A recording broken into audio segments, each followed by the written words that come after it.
Hello, this is Dan the Furniture Repairman. Today we're going to show you how to restore this beautiful old rocker. Now we're not going to completely strip and refinish it. We're going to clean it and then we're going to revarnish it. We're going to touch up missing color, and you can see it's gone past the place where it's beautiful. It's got paint transfer. It's missing more color than is attractive, and it's just overall just needs some cleaning and stuff. Now we're going to use denatured alcohol, 40 steel wool. You need some gloves and paper towels. Now this is a paper towel with denatured alcohol on it.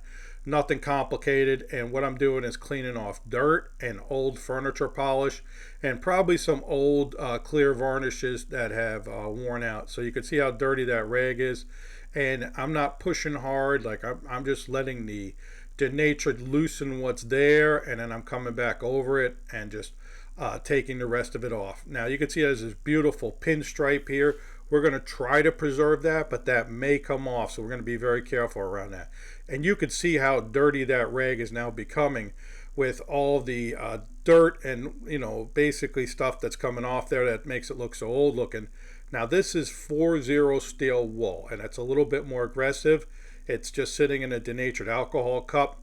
Make sure you work in a well ventilated area and wear plastic gloves or gloves that will protect your hands. Denatured alcohol is toxic. That's why it's called denatured, and it will absorb through the skin. Once I loosen it up with my steel wool, I'm going to just take a cloth and rub it down again, and it's just going to pull off a ton of dirt and maybe old polish. And these are the rags, and you can see how much has come off of that piece. Now what's left seems to have good adhesion. I'm going to just now very lightly sand it, and this is a super fine, not a heavy grit at all, very fine, maybe equal to like a 320. And I like to use a sponge because it'll let me wrap around the spindles and things, and just a little bit roughing it up. Now I'm going to spray shellac on here so it should stick, but this creates a little bit of roughness. We call this teeth, so that my first coat has some to bite into and heal onto, and it'll help it grab. Now I'm going to use shellac, and you want wax-free shellac, or sometimes you hear it called de-wax shellac. And the reason is because we're going to go over this with a nitrocellulose lacquer, but we're going to do the whole thing out of rattle cans. So you can do it, you can do it at home. You can do it in your garage, in your driveway, wherever it is. Just make sure you're well ventilated. And shellac is alcohol based, so again, like the denatured alcohol, make sure you wear your respirator and well ventilated. And you can see how I'm putting it on. Just a nice medium coat. Move quickly. Just keep your spray gun moving, maybe about 8 inches away. Make sure you have a good nozzle on there, and you're just going to give it a coat. You can see how it just brings the color back after it's been cleaned like that. And you can see it's very blotchy, the color, because it's been rubbed off in so many places, and some of it we took off with our cleaning because it wasn't stuck on there anymore.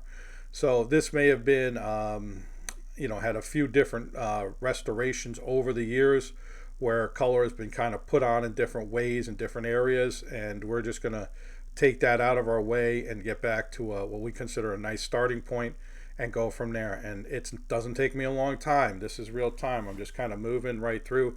I like to start with the piece on its back or upside down so I could spray the inside of the legs and get them out of the way. That way when I spray the top and the backrest, I don't have to turn it back onto its back.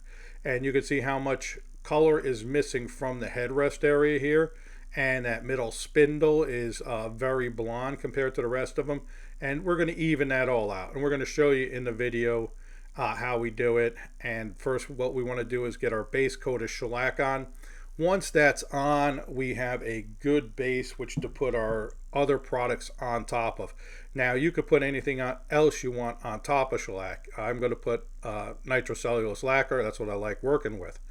Now here we are. This is completely shellacked, and if this does it for you, great, you're done. Put it in the house and sit down and take it easy. It's very shiny, so we're going to bring the shine down, and we're going to now coat it basically with satin. So satin is a lower sheen. Sheen just means how shiny it is. And I'm going to go right on top of my shellac with my satin, just like this. Now with these rattle cans, I like using these plastic handles. I tend to get a better spray out of them, especially when I'm doing an entire piece. and it keeps the can from sputtering. So it's worth the, $10 or something like that you're going to spend on them. Just make sure it's compatible with whatever product you're putting on there. But I found it's definitely worthwhile to get one of these guys, and it gives you a nice spray. Now we're spraying Mohawk products, and you can see the armrest now is missing quite a bit of color, but it's not quite as shiny, and we're going to start taking care of that. So we have our shellac on. We've put our satin on. Now that's dried. Now this is my touch-up colors, and these are Mohawk powders, and we're going to put links to where you can find everything in the section below so you can read it. Now this isn't an exact color match, but it's pretty close, and that's all I'm looking for, because I'm going to layer another color on top of this, and I build my colors in layers. I'm not trying to look for an exact match, and what I do is I let a little bit of the wood shine through, so I'm not painting out the area. I'm trying to create a little bit of a natural glaze. If this had been stained and originally, then you would see a bit of wood grain through that, and I have to try to mimic that. So a lot of what I do is kind of hit and miss brushing, where I hit a certain area and then not another. Once the powder dries, then you can go ahead and coat it again, and this is much closer to where we want to be. We're not there yet, but we're closer, and that's the key. It's just as long as you keep moving closer to where you want to be, you're going to be okay. The color seems to be going okay. Now I've gone through and I've touched everything up, and I've coated it with satin, and you can see how much duller the finish is. We're not looking at that shiny finish like the satin, and this looks like a nice antique arm now that's kind of been worn down in spots. And again, if this does it for you, this is where you stop. Now I'm going to go another step further, but I'm doing this for my customer, so I'm going to try to bring her the piece that she wants and she expects. So I have conversations and we figure out what's next. Now what I'm going to do is use a toner. A toner is a lacquer with some color in it, or any sort of thing with color in it. And this is a brown mahogany, and I've tested it out on the back, and I'm just lightly spraying it on like that, and it adds a little bit more of a universal layer on top of it that will tint in those lighter areas and bring them all together.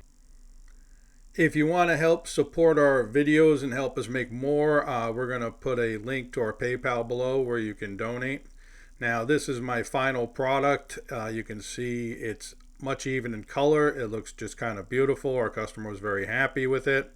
And this went from being old and dingy to being something that would look very nice in your home. This is Dan, the Furniture Repairman. Thank you so much for watching. You have questions, comments, put them below. Remember to like and subscribe. You all have a good day.